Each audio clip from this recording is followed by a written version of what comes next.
म मेरो साथी अनि अङ्कल र मम्मी भएर आज हामी बुटुलको सडक खाना महोत्सवमा गयौँ। आज हामी के गर्छौँ अनि त्यहाँ गएर के खान्छौँ हेरौँ है त। सच्चै कुरा गर्ने हो भने बुटुलको खाना महोत्सवको पहिलो अनुभव हो यो मेरो चाहिँ, अनि मेरो साथीको पनि। किनकि हामी यहाँ बसेर सडक महोत्सव लाग्दा पनि आजसम्म चाहिँ खाना महोत्सवमा गएका थिएनौँ है। मम्मीले चाहिँ जताततै खानाको मात्रै व्यस्तता छ भन्नुभएको छ, अनि मैले चाहिँ जवाब दिएँ, मम्मी आज खाना महोत्सवै हो नि यो त, त्यही भएर पो खाना महोत्सवमा भिड लागेको रहेछ भन्दै फेरि मम्मीले जवाब दिनुभयो। ल हेर, अङ्कल पनि हामीसँग सँगसँगै एक्लै भए पनि साथी बनिरहनु भएको छ। तर हामीलाई चाहिँ अङ्कलसँगै हिँडिसकेपछि चाहिँ एकदमै मनमा चाहिँ ढुक्क लाग्छ है, मलाई मात्रै होइन मेरो साथीलाई पनि। हामीलाई अङ्कलले एकदमै केयर गर्नुहुन्छ कि, त्यही भएर मनमा चाहिँ एकदमै ढुक्क लाग्छ। अब हामी घुम्दै हेर्दै माथि आइपुग्न लागिसक्यो। साथी चाहिँ एक्लै हिँडिरहेछन् है, साथीको साथी कोही छैन जस्तो गर्दै। अनि खाना महोत्सवमा गएर के खाने होला भनेर घरमा कुरा हुँदै थियो। साथीले चाहिँ खाना हेर्दै हिँडिरहेछन्, अब के खान्छन् त भनेर म सोचिरहेको थिएँ। साथी त दौड्दै जेरी भएको ठाउँमा पुगे। हामीले अब खनाल जेरी, जुन भाइरल जेरी खाने निर्णय गरियो। जेरीको नाम खनाल होइन है, जेरी बनाउने मान्छेको पसलको नाम खनाल जेरी हो। फेरि सोच्नु होला खनाल जेरी कस्तो होला, त्यो चाहिँ होइन। अब हामीले जेरी लिइसकेका छौँ हातमा, र मैले साथीलाई सोधेँ, साथी जेरी कस्तो छ? साथीले भन्दैछन् जेरी चाहिँ बब्बाल छ है भनेर।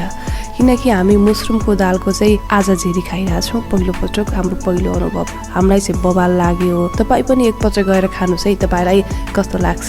अब हामी जेरी खाइसकेपछि फेरि हामी पहिला जस्तै तुई माथि गइहाल्यौँ। म त देखिन आएको थिइनँ, त्यही भएर म चाहिँ एकछिन पछाडिदेखि नै निदो गरेको छु।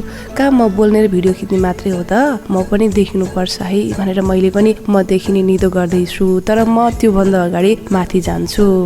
अब हामी चाहिँ कार्यक्रम लागेको ठाउँनिर पुग्यौँ। यहाँनिर पुग्दा हेर्नुहोस् त, साथीहरू रमाउँदै नाच्दै हिँडिरहनु भएको छ। नाचिरहेका साथीलाई मैले चाहिँ यसरी भिडियो खिचेँ कि मेरो साथीलाई पनि नाच भन्दै थिएँ। साथी चाहिँ नाच्न मानेनन्, त्यहाँनिर गएर घुम्दै थिइन्। त्यही बेलामा उतापट्टि नाच्नु भएका साथीहरू भिडियो खिच्दिए। त्यो बेलामा नाच्दै गर्नुभएको एकजना साथी चाहिँ लजाउनु भयो, डराउनु भयो। उहाँले क्यामेरा देखेपछि टक्क रोकिनु भयो।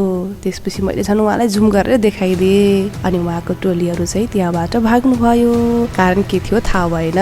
त्यसपछि मैले महोत्सव लागेको स्टेज देखाइदिन्छु है त। अब हामी यो हेरेपछि त्यहाँबाट फेरि अर्को बाटो हुँदै हामी अब घरतिर आउनको लागि फर्क्यौँ। यति बेलासम्म चाहिँ हामीले जेरी बाहेक केही खाएका चाहिँ छैनौँ। जे खायौँ घरै खायौँ। खाना महोत्सव हो, केही न केही त खानुपर्छ होइन त। त्यसपछि हामी फर्किँदै तुई आयौँ। साथी चाहिँ एक्लै हिँडिरहेछन्, घरिसँगै हिँडिरहेछन्, घरि एक्लै हिँडिरहेछन्। अनि साथीलाई चाहिँ मैले किन एक्लै हिँडेको, तिम्रो साथी छैन भनेर थर्काइदिएँ। त्यसपछि साथी फेरि ब्याग भएर मम्मीसँगै हिँड्दै थिए। अनि हामी तुई गर्दै कोही ठाउँमा फोटो खिच्दै, कोही ठाउँमा हिँड्दै। फोटो चाहिँ विशेष गरी साथीको खिच्यो, कोही ठाउँमा एउटा दुईवटा अङ्कलको पनि अनि मम्मीको पनि, तर मेरो चाहिँ खिचिएन।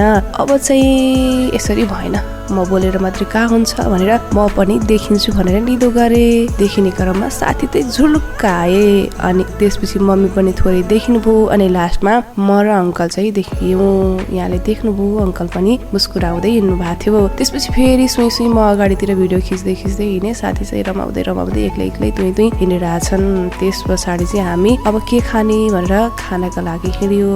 साथी चाहिँ खाना भनेपछि तुई अगाडि दौडे। त्यहाँ गएर साथीले चाहिँ के खाने भनेर चाहिँ साथीले भन्दैछन् सबैलाई।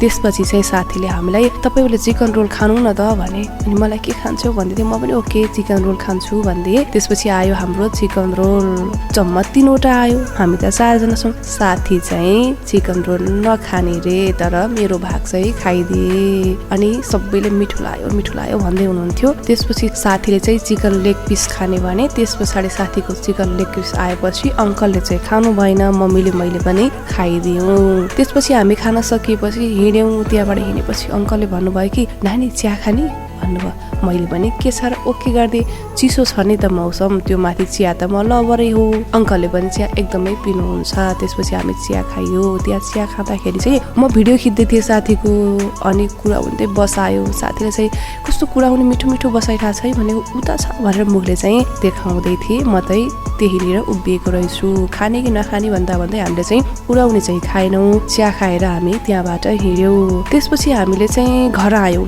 साथीलाई मनपर्ने भएर साथीले चाहिँ एउटा बेलुन किनेको थिए। अनि घरमा आएपछि सानो बाबु छ नि त हाम्रो, अनि बाबुलाई फाइनल्ली हामी तुलेर दिएको त बाबुले वाउ भन्दै खुसी भयो। अनि थोरै क्लिप बाबुको पनि खिचेँ। र आज यसरी चाहिँ हाम्रो सडक महोत्सवको यात्रासँगै घरको यात्रा टुङ्गियो।